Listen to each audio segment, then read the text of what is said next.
오늘 우리 주신 말씀 요엘서 2장 말씀 같이 함께 세 개 구절인데요. 함께 한 목소리로 읽겠습니다. 요엘서 2장 18절 말씀 먼저 같이 읽겠습니다. 시작. 그때 여호와께서 자기의 땅을 극진히 사랑하시어 그의 백성을 불쌍히 여기실 것이라. 아멘. 28절 29절 읽겠습니다. 시작.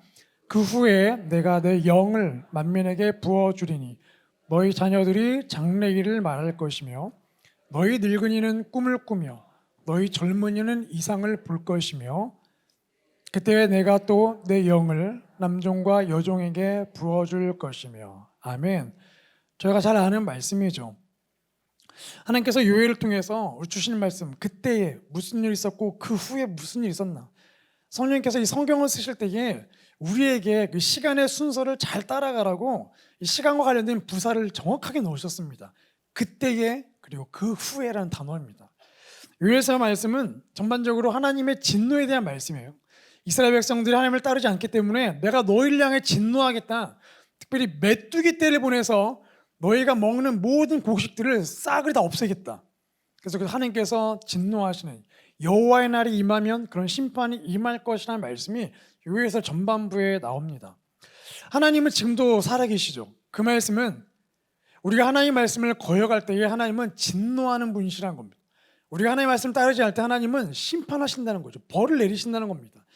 제가 이렇게 다음 세대 사역을 하면서 느끼는 건 이 영유아분은 정말 순전하잖아요. 일단 죄를 지을 수 있는 인지적 능력이 없으니까 죄를 못 짓잖아요. 원죄인이지만 원죄를 짓고 살지만 자범죄를 많이 지을 수가 없습니다. 그래서 점점 자라다 보면 자범죄를 점점 이제 많이 짓게 되죠.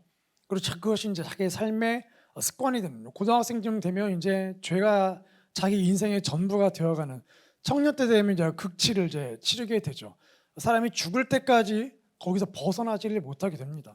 그 말은 하나님은 그 죄에 대해서도 반응하신다는 겁니다. 그 아이든 청년이든 노년이든 죄를 지으면 그 죄에 대해서 살아계시기 때문에 성경 말씀은 현재 진행하기 때문에 지금도 반응하신다는 겁니다. 진노하시고 벌을 내리신다는 겁니다. 그런데 그렇게 말씀이 앞에 나오다가 우리가 읽은 18절 말씀 전반부를 보면 그러나 너희가 회개하면 내가 그 진노를 돌이키겠다라고 말씀하십니다. 하나님의 진노도 현재 진행형이지만 하나님의 용서도 현재 진행형이죠. 그래서 너희가 나에게 돌이키면 내가 너희를 용서하겠다라고 말씀하세요. 그리고 18절에서 내가 너희를 용서하는 그때에 무슨 일 할 거냐면 하면서 그때에 18절 말씀을 말씀하시죠. 다시 한번 18절 말씀 같이 읽겠습니다. 시작. 그때 여호와께서 자기의 땅을 극진히 사랑하시어 그의 백성을 불쌍히 여기실 것이라. 그때 하나님께서 자기의 백성을 불쌍히 여기신대요.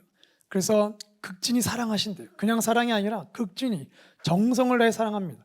부모의 정성 어린 사랑과는 비교할 수 없는 우주를 다스리는 하나님이 완벽한 사랑으로 사랑하신다.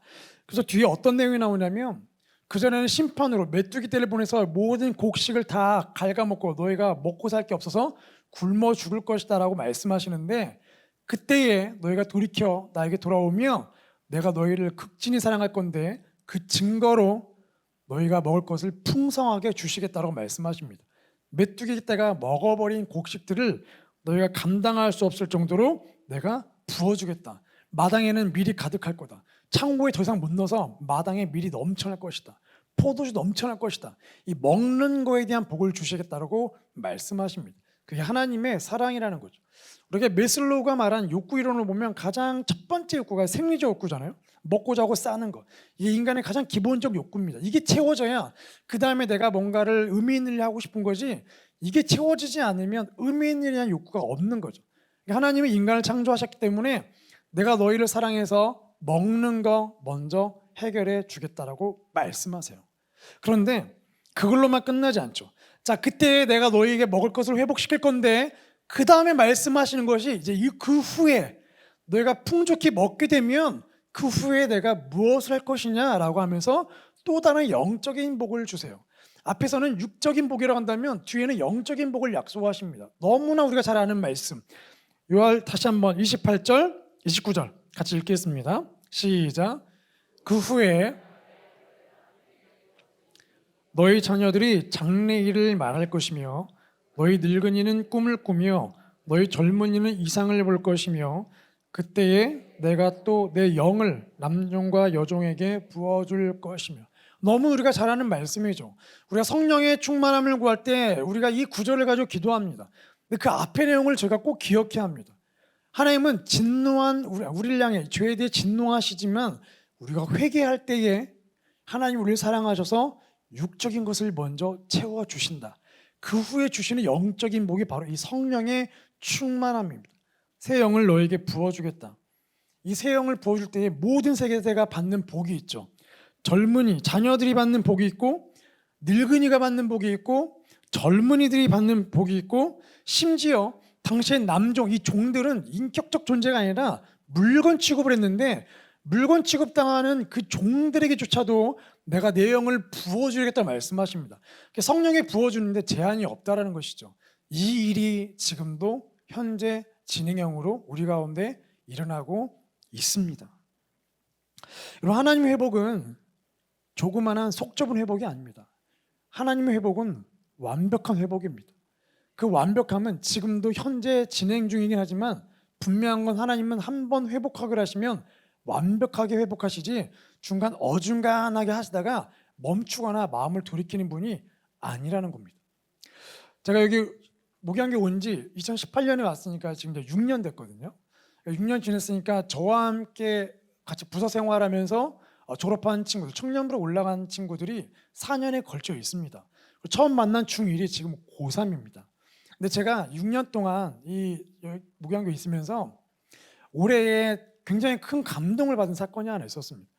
저희 왔을 때에 중등부 때부터 수련회 때만 되면 나타나는 친구가 있습니다. 주일날 오지 않아요. 근데 수련회 때가 되면 나타납니다. 수련회죠? 그래서 수련회 와서 수련회 참석합니다. 끝나면 또 사라져요. 그리고 다음 해 수련회 하면 또 나타납니다. 참 독특한 친구고 어떻게 수련회에 대한 정보는 알고 있는지 기가 막히게 그때만 등장하는. 그래서 제가 그 친구를 수련회 키드라고 불렀어요. 너는 수련회 키드다. 수련회만 등장하면 나타나는. 근데 이 친구는 수련회 와서 잘 먹고 잘 놉니다. 그런데 집회 때가 되면 딱 선을 그어요. 뭔가 이렇게 영적인 변화를 할 수 있는 이 선을 넘지는 않습니다. 오라고 하면 저는 여기까지만 하고 뒤로 빼는 친구예요. 근데 그 친구가 1년, 2년, 3년 이제 고등학생이 되었습니다. 코로나가 왔지만 또 코로나 기간인데 수련하는데 또 왔습니다. 너무 반가운 거예요. 야, 역시 너는 그렇게 해서 고등부까지 쭉 수련회에 참석했어요. 작년 하반기에는 수련회 이후에 또 정착을 잘했습니다. 그래서 청년부에 올라왔습니다. 그러나 이 친구는 수련회 와서 먹고 놀기만 했지 하나님을 만나지는 않았던 친구입니다. 근데 올해 청년부 수련회에서 이 친구가 청년부에 너무 큰 은혜가 부어지는데 또다시 갈등이 생긴 겁니다. 자기는 이렇게 선을 걷기 때문에 넘기가 싫은 거예요. 그래서 이 사이비 집단 같은데? 라는 생각을 하면서도 하나님이 살아계신다면 제가 하나님 만나게 해주세요. 사이비 집단이라면 담대하게 뛰쳐나갈 수 있는 용기를 주세요. 이게 이 친구의 그날 고민이었습니다. 하나님께서 이 친구를 얼마나 사랑하셨는지 이 친구에게는 성경 지식보다 중요한 건 하나님의 놀라운 신비로운 체험. 그래서 그날 안수기도 받고 이 친구가 환상을 봤습니다. 다음 날 또 환상을 봤어요. 그리고 이 친구 인생이 완전히 바뀌어 버렸습니다. 제가 이 사건을 보면서 이 여름 사역이 되면 우리 모든 차세대 선생님들이 정말 쏟아붓거든요. 휴가를 거기에다 쏟아부을 정도, 집이 파탄나지 않을까 싶을 정도로 휴가를 여기다 쏟아붓는 분들이 계세요. 그 정도로 선생님들의 온 열정으로 쏟아붓는 이 여름 사역, 정말 모든 1년의 모든 것들이 이 한판 승부로 걸 정도로 보내는 여름 사역입니다. 근데 하나님께서는 그곳에 온 누구든지 간에 결코 버리지 않으시다는 겁니다. 그 수련의 기도도 결국 6년 뒤 결국 하나님을 만나게 되더라고요. 제가 너무 큰 감동이 이번에 왔어요. 그래서 정말 하나님께서 이 여름 사역을 그냥 해마다 하는 연례 행사 이벤트가 아니라 하나님이 작정하시고 일하시는 곳이구나. 영유아부든 청년부든 그 연령대 상관없이 이 요엘서 해주신 약속의 말씀, 누구든지 하나님 앞에 돌이키기만 하면 하나님이 우리 안에 육적인 복을 주실 뿐만 아니라 영적인 복을 부어주시기로 작정하신 분, 그래서 극진히 사랑하시는구나. 오늘 저희가 이렇게 보고를 쭉 들었습니다. 저희가 생생하게 스토리를 다 나눌 수는 없지만 그 안에 얼마나 많은 스토리들이 있겠습니까?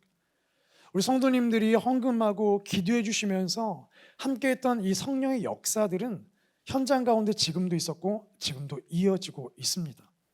저희가 또 내년 여름까지 기다리기엔 너무나 멀죠. 그래서 지금 기도하는 건 올해 여름에 주신 이 은혜 사건들이 계속해서 현장 가운데 이어지기를 소망하며 기도하고 있습니다. 왜냐하면 하나님은 지금도 살아계시고 그 약속의 말씀은 현재 진행 중이기 때문에 그렇죠. 그때 있었던 사건, 그리고 그 후에 있었던 사건, 우리 성도님께서 이 말씀을 붙잡고 하나님, 정말 우리 눈에 보이는 자녀들, 내 집 자녀가 아니더라도 또 다 큰 내 집 자녀 출가했다 할지라도 아직 늦은 게 아니라 하나님, 그때 일어날 사건이 앞으로 일어나게 해주시고 그 후에 일어날 사건이 속히 일어나게 해주십시오. 비단 우리의 자녀뿐만 아니라 다 장성한 자녀들에게도 주시는 살아있는 말씀이기 때문에 우리가 이 말씀을 붙잡게 됩니다. 하나님께서 이제 우리 차세대 주시는 은혜들이 하반기에 또 이어질 겁니다. 우리 교회에 주시는 또 성령 집회의 역사들이, 주일 예배 주시는 그 감동들이 곳곳에 계속 흘러가게 될 것입니다. 성도님들 꼭 기도해 주십시오. 본당에 와서 꼭 예배 드릴 때마다 꼭 기도해 주십시오. 하나님, 이 예배당에 흘러 넘치는 은혜가 계단을 타고 엘리베이터 타고 2층의 모든 곳곳으로 흘러가게 해주십시오. 1층으로 흘러가게 하시고 지하로 흘러가게 하셔서 모든 세대들이 우리가 받는 그 은혜에 적시지고 충만해지도록 꼭 기도해 주시기를 바랍니다. 그래서 함께 올해 하반기에 오늘 이 이야기를 들었던 모든 성도님들이 하반기 하나님이 하실 그 일들에 우리 함께 영적으로 동참하고 그 부흥을 이어가는 주인공들 되시기를 축복합니다. 우리 같이 한번 기도하겠습니다. 우리 기도할 때에 우리 자신을 위해서 함께 먼저 같이 한번 기도하겠습니다.